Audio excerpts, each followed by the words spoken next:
I'm really excited to welcome Alexis Gauthier to the Simply Vegan podcast today. How are you? We've had a few technical issues, haven't we, trying to record this morning, Yeah, but yeah, yeah, yeah. It's been a bit difficult. Technology is not always straightforward. it's not. So you're in France at the moment. That's right. Yes, I'm in Nice just Yeah. for today and going back to London this afternoon, actually. Oh, lovely. Please tell me you have sunshine down there. Yeah, actually, the sun is shining and it's very mild, Yeah. unusually mild for this time of year. Yes, but it's Oh, unfortunately I have to leave. I I have to go back to London to back work to rainy the real life. London. Yeah, yeah, Well, Molly and I, my co-host, met you at 123V, didn't we, briefly? Thank you so much that's for correct. having us there. Oh my gosh. I mean, we reviewed it last week on the podcast and oh, the food, it was amazing. Absolutely incredible. Thank you very much. It was a pleasure to have you, obviously. So, how did a French Michelin-star chef turn vegan? Because it's not you don't tend to put the two together, do you? You kind of think, French cooking, it's very traditional, it's not particularly vegan, a lot of cheese, kind of Yeah, absolutely. No, no, yeah, I yay, think meats. yeah, I mean, French gastronomy is not at all synonymous to veganism, that's for sure.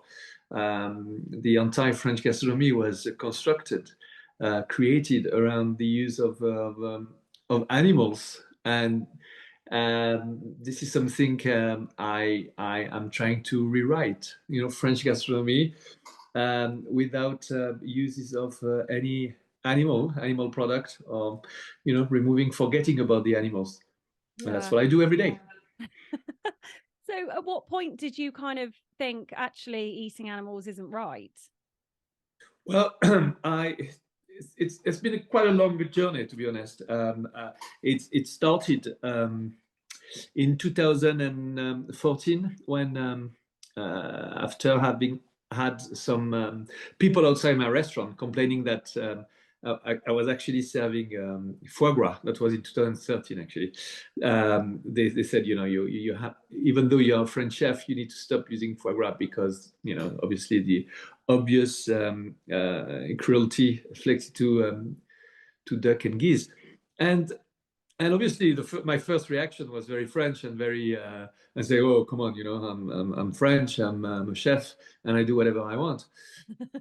But they did actually put they switch on the light on animal conditions, and I started to think about it. And so first I removed the foie gras, and then I was very fortunate to find a book called Anti-Spéciste, which is a French book written by a journalist. And it's all about, obviously, anti-spacist and all about animal consciousness and what we know now, what we didn't know perhaps 20 years ago. And obviously, us as a human being, being aware and knowing that someone wants to live, love, hope, obviously doesn't want to die, doesn't want to be eaten, should therefore not die and not be eaten by us. We are far too intelligent, far too developed to just once we know that not stopping.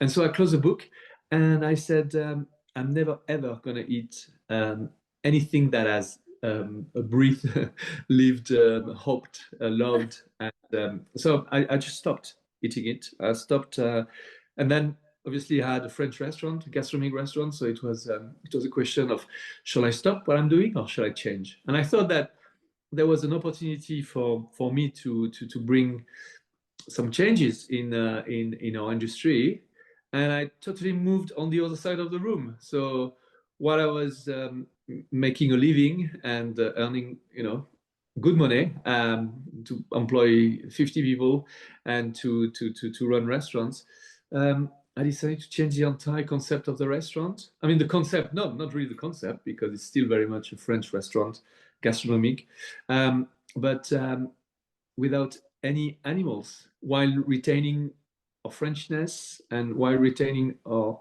gastronomy and everything we had learned in the past, minus the animals. So that's where we are now. That's actually brought a tear to my eye just hearing you say that. I mean, wow, there's not many, there's not, I don't know, there's not many people that would, I don't know, be so affected by, like you say, your sort of, your instinct was just to sort of defend what you were doing, and most people will just sort of carry on with what they're doing and not look into it. But they obviously planted a seed, the people that were, protesting or whatever. Yeah, yeah, they did plant the seed, and I wasn't obliged to read what I wanted to read or to look into the issue. But as a human being, I think it's who you are and why are you here for, and I've reached a time probably of my life where I was mature enough to start wondering, what's the whole purpose of that, Yeah. and did I really want to live in denial while I knew everything I knew? How could I be happy just to? I mean, I look into animals' eyes, and now I see someone in the Yeah. past I could just see. I don't know. I can't believe I was hardwired to think that Yeah. there was no pain, no, in what I was inflicting. So that was a big change, but I'm so glad I did it. What I found very difficult now is to convince other chefs and to convince people to embrace what we are Mhm. doing. So to use, for example, their creative skills and to bring him to the table, because that's what we need. I can't reinvent everything Yeah. myself. I need everyone to put their creative juice into the mix and to come up with the most delicious things that people are going to totally forget about using animal instead. Because the problem with animals, and that's their biggest problem, sometimes they are cute, but the animals we eat are delicious, and Mm. that's the problem. Mm. That's absolutely the problem. A roasting of a chicken is something that is not available in the plant world. Yeah. So I mean, at least the flavor, the texture, and that's a problem. A lot of people come to the conclusion that, oh well, yes, I'd love to be able to be vegan, but at the end of the day, I cannot live without my roast chicken. I cannot live Yeah. without my weekly dose of sushi, or and this is why chefs like me has to come and say, well, let me see what I can do. Let me see whether I can create something that's going to replace that, and perhaps I'm going to convince. So I make life easier for people to change the way they eat. Yeah. We need more people like you, that's for sure. So So there how are there are people, but not enough. how have customers reacted then? Because your original restaurant in London is Gauthier Soho. That's correct. Excuse me. That's all right. And that's now fully vegan, plant-based. So Yeah. how have customers reacted? Have you lost sort of, Oof. Yeah, of course. I lost yeah, 95% of the customers I had spent you know almost 20 years to build. But that's something I was aware of. I lost, yeah, 95% of my regular customers.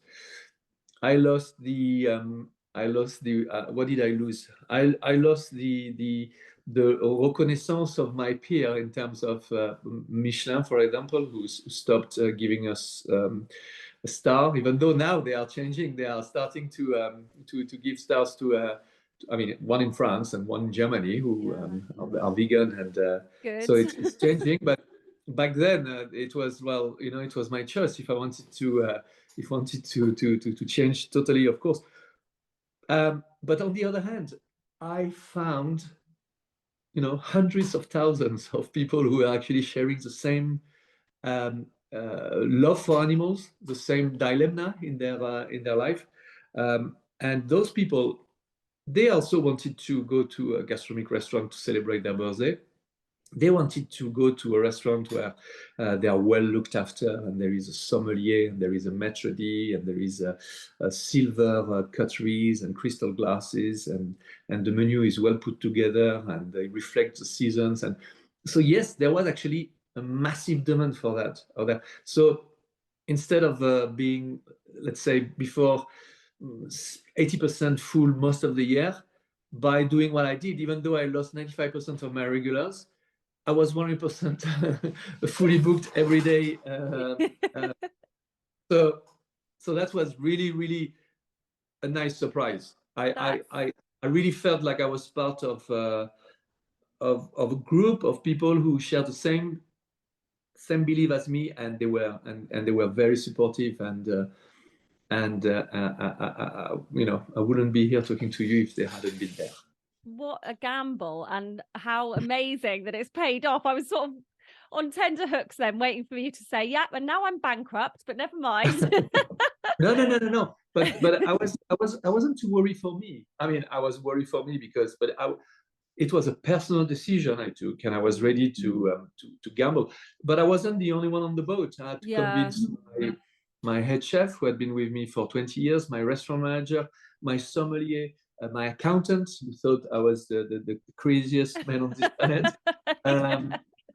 Obviously, anybody who were earning a living out of what I was doing, they were petrified, because they said you're killing the business. No, I wasn't, because also at the time, if it happened to me, this is what I believed. I said, if it happened to me, if today I open my eyes and I've got this knowledge, and knowledge which is available, a lot of people will want to have this knowledge like I do, and will come to the same conclusion. I'm not more special than anybody else. What I think now is that people who have the same kind of knowledge as I do, who have access to information like I have had, who are as intelligent as me, who think like me, and carry on at this date eating animal product, for me, they have a problem. They have a massive problem. I think they are weird. I consider people who eat animals-based product as weird, because I don't believe they don't have the same knowledge as I have. They live in denial, and that's a trait of character typical of the human being, but not typical to intelligent human being who think forward, and those people will never be forgiven by future generations as well. Their great grandchildren will look back and say, so why did my great grandfather did, when he knew that eating animals was obviously super bad for the animals, and even worse for the planet. And they would say, he knew everything, but he didn't do anything. And we say, let's forget about him. So I think there is also a duty of thinking about what the future generation want us to do, and as I said, they will not forgive us for not being intelligent enough to change the way we consume things. God, I'm feeling so emotional. I don't know why. I've heard so many stories doing this podcast, but I just think, what you're saying is just, I think, so true. And I've never really thought about it like that, thinking about future generations and things. I suppose I'm sort of very stuck in the here and now, trying to make a change. This is the thing we do at the restaurant, I should add. At the end of the meal, when people depart, we give them a copy of the menu, and we encourage people to keep this menu in a drawer at home, or somewhere you're going to forget. And on the back of the menu, there is a message for your future self that says, on that day in 2022, I had the chance I could have eaten animal product, or I could have eaten in this restaurant, and I decided to eat in this restaurant for X and Y reasons, obviously mostly for the animals, but some people, they do it for the planet. And by keeping a copy of the menu, maybe in 20, 30 years time, you will look back and you say, well, I wasn't that, I was doing something myself. And maybe your children are going to find this menu and are going to be very proud of you, and your grandchildren. And that's so important. We don't seem to think enough about that, because we are never going to be forgiven for, with all the knowledge we have, not changing where we consume it. It's just abnormal. I totally agree. Well, can you give us an insight into what would be on that menu then? If we came to Gauthier Soho, what delights would be in store for us vegans? Well, there is a lot of delights. Actually, at the moment, we are at the end of March, and it's when we are getting into one of the most exciting season for us vegan creators of delicious food, because the most refined and the most delicate vegetables are just coming up now. You've got the asparagus, whether they're white, purple, or green. There is broad beans, green peas. There is small fruits coming up. So for us, it's time of the year where we can show our delicate skill. We serve asparagus with wild mushrooms like morels or black trumpet, and what is on the menu? We do a beautiful pain feuilleté. It's a brioche. It's like obviously vegan, but it's like a brioche, and it's flavored with white garlic. And we serve it with a spread, which is also very green and garlicky. That's absolutely amazing. You can eat kilos of that. It's impossible to resist. We serve a beautiful golden turnips, because golden turnips our golden turnips is braised in a very umami broth. So it's like the dry vegetables and mushroom reduced as a broth, and then after we cook the golden turnips in it, and then we finish it in a casserole. So it's and we bring it at the table, and we carve it at the table, so it looks like you're actually, and it's nice and brown, it's glazed. It looks like I don't know, it looks like turnips, but it's more than that. And then we serve that with cream morels, because the morels, they are the super mushrooms, and a puree as well. Oh, it's so delicious, and this really smells like the grass, and smell like the musk, and the sweetness of the vegetables is absolutely unbelievable. So that's really what we are doing at the moment.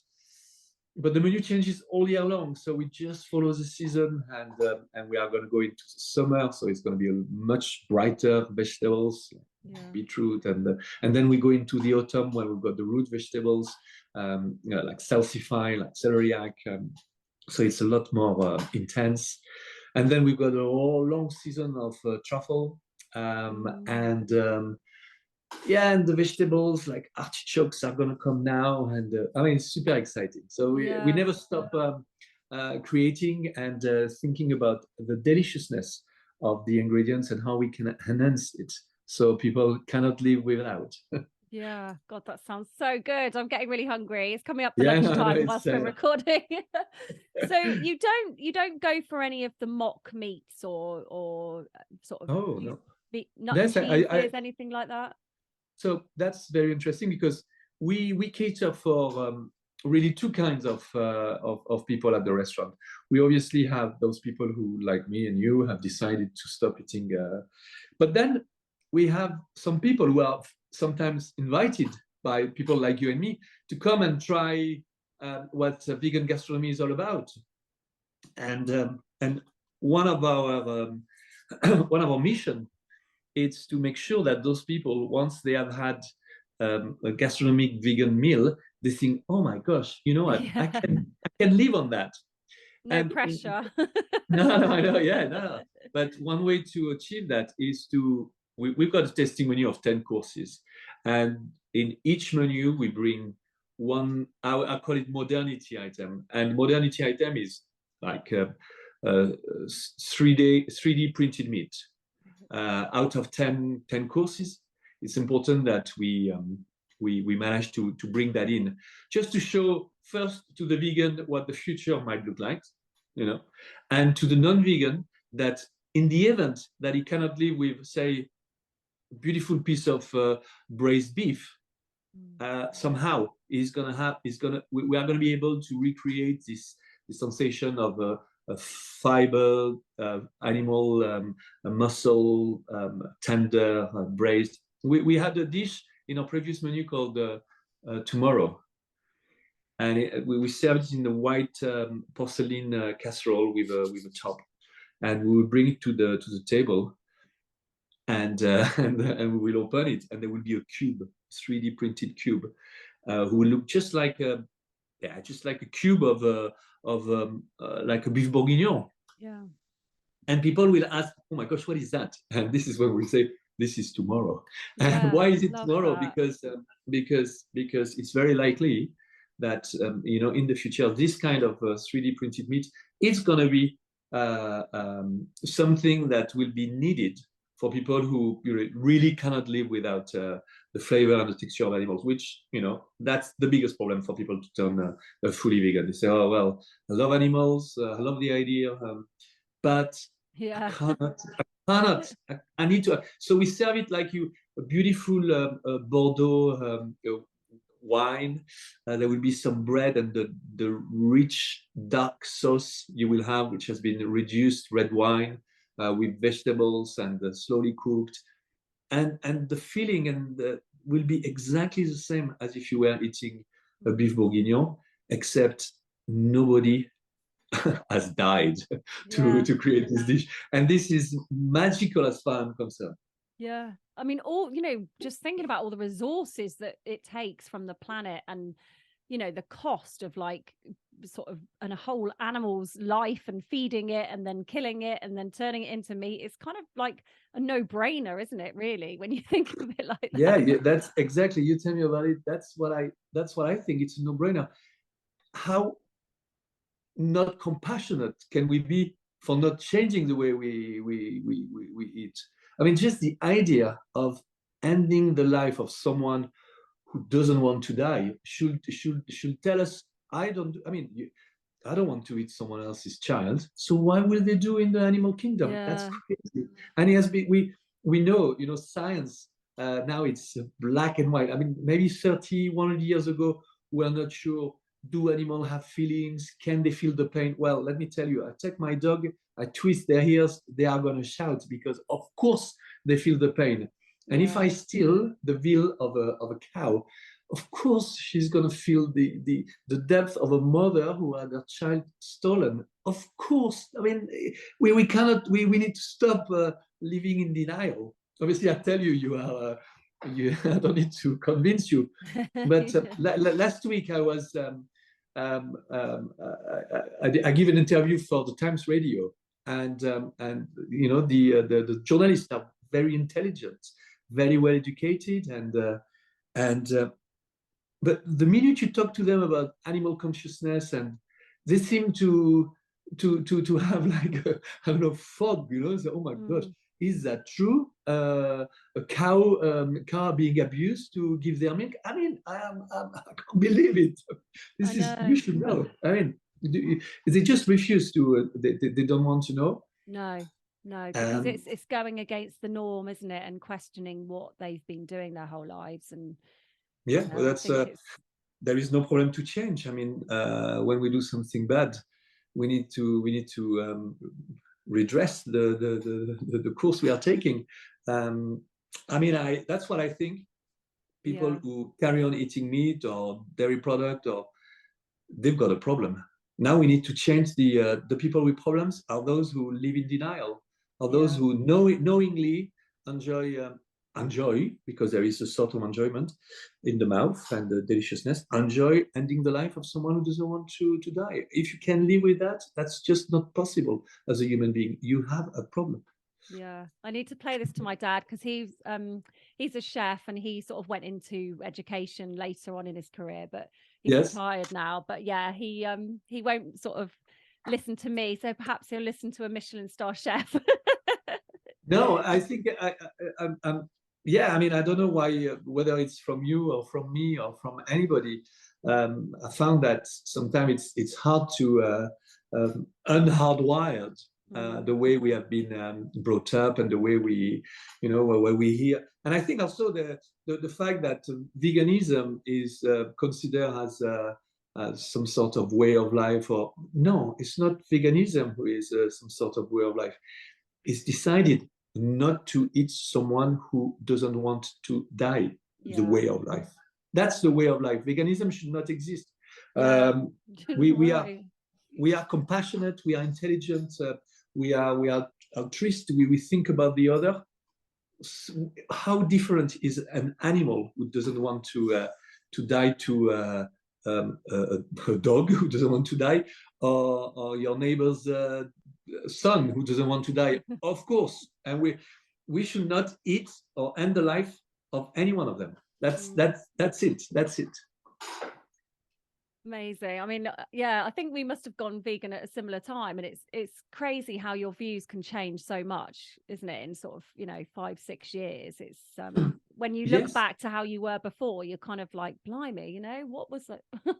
But No, like you say, absolutely. it's you're sort of under this fog because you're just conditioned, your whole Yeah. life by the whole of society. So Yeah, and for a chef like me, the animals is the core the core utensils that allow us to be who we are.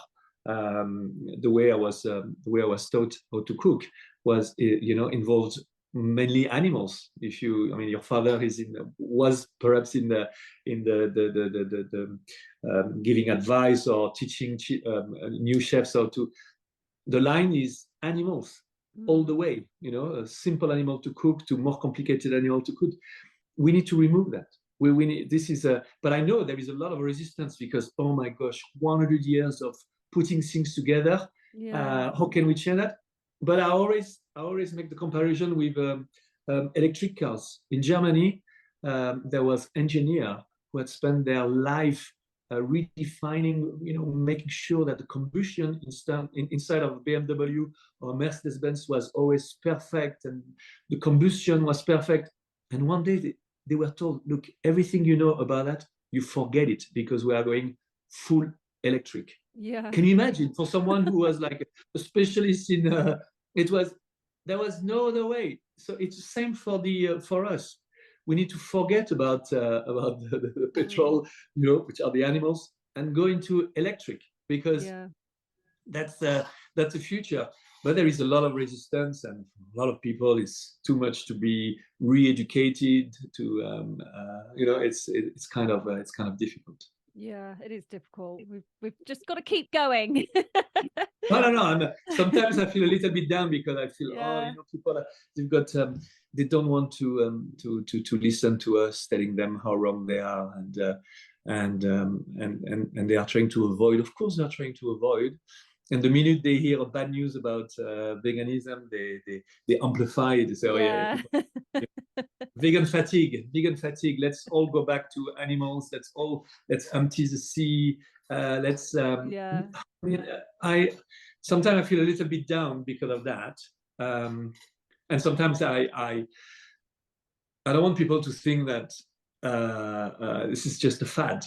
It's not a fad. It's who we are. I mean, when I see very intelligent people telling me that it's okay to eat to carry on eating cow, and they are trying to tell me that the cow is being well looked after, and I think, what are you saying? What are you saying? I mean, seriously, you're gonna kill this person, but it's okay for you as long as you have been looking after this person. They've had a nice life before you murder them. Yeah, why don't I do that to you? You tell me if you'd like that. So true. Well, let's get on to your other project. So you're off to Mauritius next week. Is that right? I'm so jealous. So you're in France now, then you're off to Mauritius. I mean, that's just greedy. No, sorry. Yeah, that's I'm very fortunate, but if anything, Mauritius, like south of France, is paradise for vegan because there is so many ingredients, so many delicious ingredients. That's for me, it's impossible to resist. I mean, I found so much inspiration in Mauritius. I had absolutely no idea, and the influence is East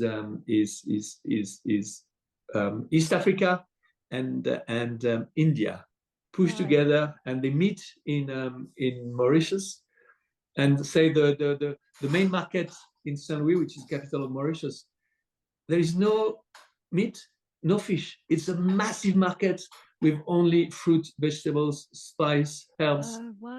It's paradise. To feed your creativity, there is nowhere better. Wow. Because yeah, I mean, a lot of people, you know, travel and have sort of quite bad experiences, don't they, in terms of like the vegan options on offer in a resort and things like that. Yeah. So you're Yes. working with Paradise Cove Boutique Hotel. Are you working with the whole chain or just mainly with Paradise Boutique Hotel, but it's part of the group movement, I will say, where they are very much involved in positive attitude. That's how they call it. And the positive attitude involves a lot of things: respecting your employees, the way they look after their hotels, and the way they treat the water, the resources of the island, and everything. And obviously, plant-based and veganism is one branch of this of what they are doing. Yeah. And so in their hotel Paradise Cove, they have decided to start implementing, you know, a new menu, which is going to be for people who want to have the full experience, fully vegan experience. They will be able to have the menu I've put together, but also the work I'm doing with them. I recently spent 2 weeks there meeting most of the chefs, and this is really what I wanted to do, and to talk to them, try to put a seed in their head about you know, who they are as a chef, what their impact can be, and what the customers of tomorrow is going to probably be asking, and try to see whether they can come up with some reflex in their creative process, where they won't necessarily put the animal first. They will start removing the animals, and they will be a lot more in connection with what's around them, because there is no animal farming, natural animal farming on the Mauritius island, and more being able to find creativity and to develop a dish around the fruit and vegetables that are fully available on the island. And I think for the customers of tomorrow, this is going to be really exciting, because you don't only goes to, I mean, I hate when people travel 6,000 kilometers or 10,000 kilometers and they go and eat a fillet of beef from Scotland, or, yeah. or a piece of salmon from Norway. I think that's not normal. I mean, it's I think there is so much more in discovering the local ingredients, and so I've had a chance to meet hundreds of chefs there, and talk to them, pâtissiers, chefs, and yeah, and they are starting to get the message, and to they were wondering, you know, for example, pâtissier never questioned, you know, cow. They didn't know cow had to be inseminated to carry on having milk. They had absolutely no idea, and I think it's important to tell them.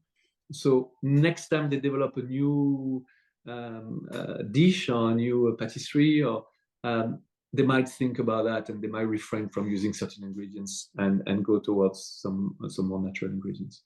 Yeah, absolutely fantastic. And it makes total sense, you know. I mean, why are you shipping all this food all around the world, you know, when you've got all that right on the island? What are some of the things on the menu there then? Oh, well, I'll tell you, there are some. I mean, first, the spices there are just unbelievable, because they are quite mild, but they are super refined, really refined, with a depth of flavor that lingers and lingers. So that's the flavor. Then after, in terms of fruit and vegetables, there are some vegetables I'd never heard of. They like the shushu, vegetables which can hold cooking for a long time, therefore can absorb a lot of flavors. Yeah, the shushu, because obviously they are all different kind of shushu, but no, I mean, they're like sweet potatoes they have there. It's unbelievable, and the fruit from pineapple to mango to I don't know, everything is so much more intense. And eat a banana from Mauritius, it's like eating a real banana with super depth of flavor. You can do a lot of things with it. Wow. So for me, I've tried to first things was to go onto the market and to see what was available, to touch the fruit, touch the vegetables, to smell them, and then after to taste the local cuisine, to see what this, you know, it's actually they've got a very special cuisine there, because the influence of Africa, and India. I really brought some amazing combination of flavors and texture. And then after trying to develop a menu with my chefs, which will reflect what's available, which will reflect the flavor of the island, but also which will bring some flavor and texture that I think people come from abroad will really enjoy. So that's a challenge. So we've got a small tasting menu, and it's going to change every season. And if I was traveling, I would go exactly to this kind of hotels that have made the effort to bring this kind of offering to their customers, and they really want to spread. So they've got a Japanese restaurant, for example. So with the skill we had from 123V, where you have been, I was able to bring my sushi chef, my vegan sushi chef Tess, who is amazing, with me to Mauritius, and she did show them how to make obviously plant-based nigiri, plant-based sushi, modern sushi like the press crispy sushi. And so when the customers staying at the hotel want to spend a night in the Japanese restaurant, so they don't necessarily have they don't need to go for the salmon nigiri or the tuna roll. They can go for something really much more exciting that reflects also the area with a Japanese twist to it. And I think that's the future, really.